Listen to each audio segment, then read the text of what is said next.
والصلاة والسلام على رسول الله. اللهم صل وسلم على حبيبنا محمد صلى الله عليه وسلم. إخواني الكرام، يوم القيامة الله عز وجل غيعطي كل واحد منا الكتاب ديالو، وهذا الكتاب ديالنا اللي غنشدو إن شاء الله في يوم القيامة. كاين فئة غتاخدو باليد اليمنى وفئة غتاخدو باليد اليسرى. الفئة اللي غتاخدو باليد اليمنى غتقول: هاؤكم اقرأوا كتابية إني ظننت أني ملاق حسابية. واللي غتاخدو باليد اليسرى غتقول: يا ليتني لم أوتي كتابية ولم أدري ما حسابية.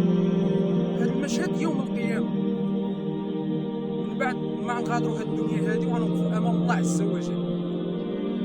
في حياتنا الدنيا عندنا واحد المشهد مماثل له تقريبا، غنصوروا هذا المشهد هذا انه يكون تقريبا اليوم الاخر. هذا المشهد هذا اللي كنحكيو عليه، وهو اننا في هذه الدنيا هذا كل واحد منا عنده هذا الجهاز هذا اللي هو الهاتف.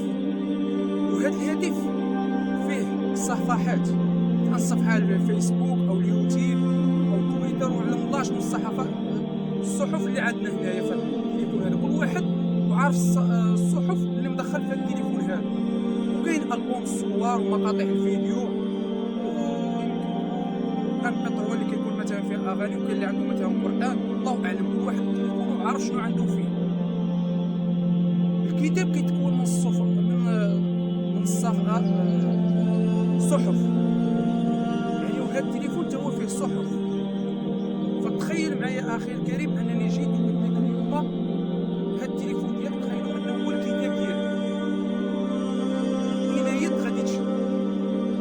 واش غادي تشد باليد اليمنى ولا غادي تشد باليد اليسرى؟ تسول نفسك هذا السؤال هذا. انت اللي خاصك تسول نفسك هذا السؤال. انت عندك تليفون وانت اللي عارف شنو فيه. انت واحد ما عارف شنو فيه التليفون هذا من غيرك انت، الله عز وجل. فانت تخيل اين يد غتشدو. الا كنت تشدو باليد اليمنى فهنيئا لك. الا كنت تشدو باليد اليسرى راك انت اللي عارف شنو غادي يكون، انت اللي عارف شنو